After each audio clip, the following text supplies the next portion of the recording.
excited for today's video. I am talking about One of Us is Lying by Karen M. McManus.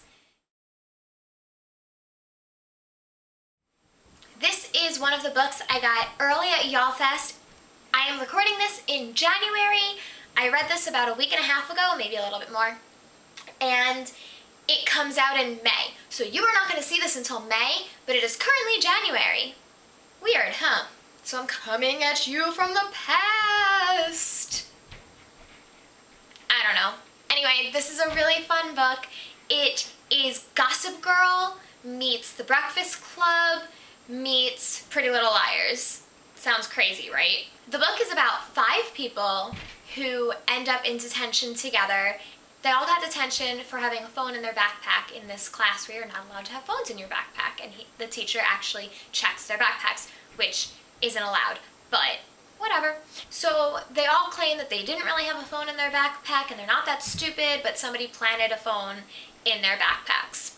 In any case, they all end up in detention together and one of them ends up dead.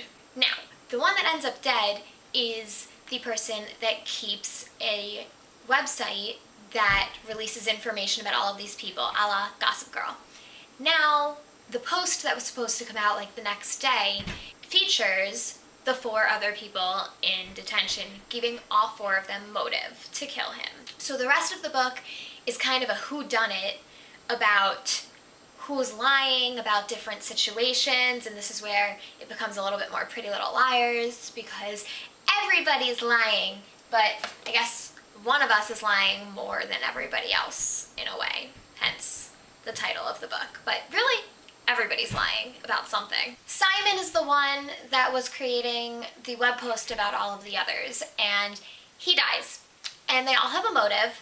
It was so good. I fell completely in love with pretty much all of the characters, and I kept second guessing myself. And then, well, one thing that was great is you would suspect somebody and then completely forget about them, and then by the time they came up again, you had like remembered that you had suspected them at one point, but it was still a surprise, and then you go through suspecting each of the main characters at a certain point, but then realize that it can't be them, but maybe it could, but no, but maybe.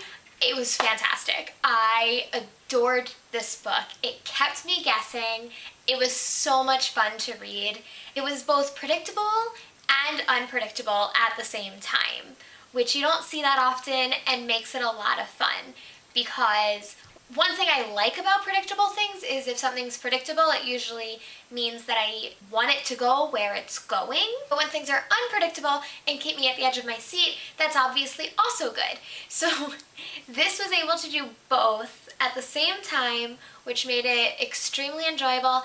I did give it 5 stars. I wouldn't call it like a super quality read, but it was so much fun, and I enjoyed it so much, and I'm so excited for everybody else to be able to read it. I'm not going to get into as many spoilers as I normally do because my plan is to release this either the day the book comes out or a little bit before it comes out, in which case not many people will have read it yet. However, I am going to get into spoilers in a moment. For those of you leaving, if you want to see more like this, don't forget to give me a thumbs up. You can follow me on Twitter at ReaderGonnaRead. And please subscribe, and I will talk to you next time. Bye! Those of you that stuck around, I do want to get into how obsessed I am with some of these characters a little bit.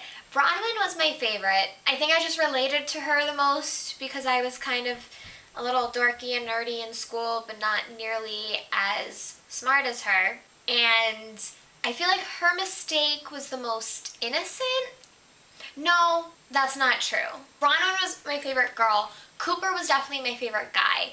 And I feel like he got the short end of the stick in all of this because his was the most innocent of all of the lies, because he was just trying to protect his career. He didn't do anything wrong. I mean, I guess he was dating a girl without actually caring about her, which is wrong. Okay, so he also would have been cheating on her.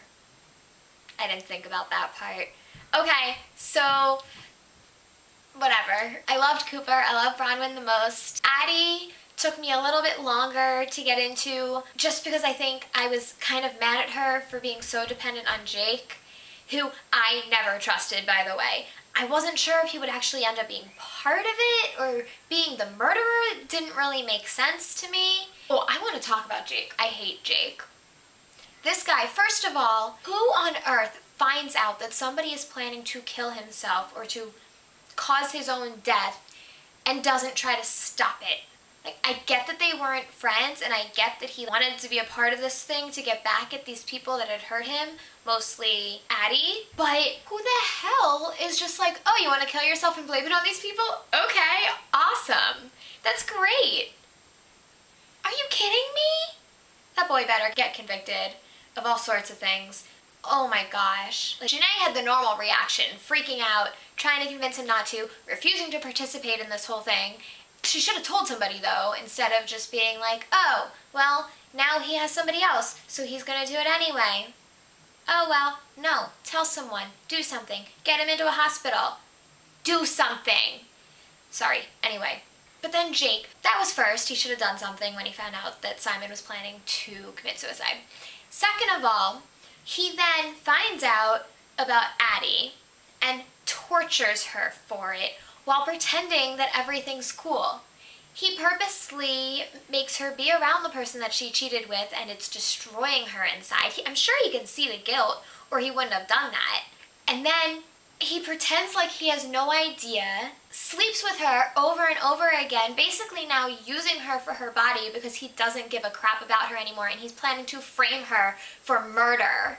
And then when it finally comes out, he makes sure that she is kicked out of their group of friends. I hate this kid. And I should have known because I have bad experiences with people named Jake. Back to Bronwyn. I loved the buildup of her relationship with Nate. It was adorable. And I liked that even though this was obviously similar to The Breakfast Club, there were also some major differences. The criminal was still the one that ended up getting a girl, but he got the nerdy girl instead of the popular girl. And then at one point I was wondering if there was something between Cooper and Addie, but I'm glad that that wasn't a thing. I'm really upset that Addie didn't get to give it a chance with TJ, because I loved the little interaction we did see between them when he seemed to really actually care about her, unlike Jake. And I do see her point where she wanted to just move past this whole thing, and she couldn't see herself being with somebody that was a constant reminder of all of these things that happened. Though I do think she's still planning to be friends with Bronwyn and all of them, which would also be a constant reminder of all of this. But I guess it's different because that one was the start of her actually doing something wrong, and they're the start of them righting something that was wrong. I don't know, I really like this book. I loved all the characters. I don't think it was the most realistic of books, but it was so much fun, and I really enjoyed it, and I'm excited for everybody else to read it. And hopefully if you're watching this, you've already read it, and I hope you really like it too. Once again, don't forget to give me a thumbs up if you like this video, if you want to see more. I would love to hear your thoughts about the book in the comment section, and don't forget to subscribe up here. I will talk to you next time. Bye!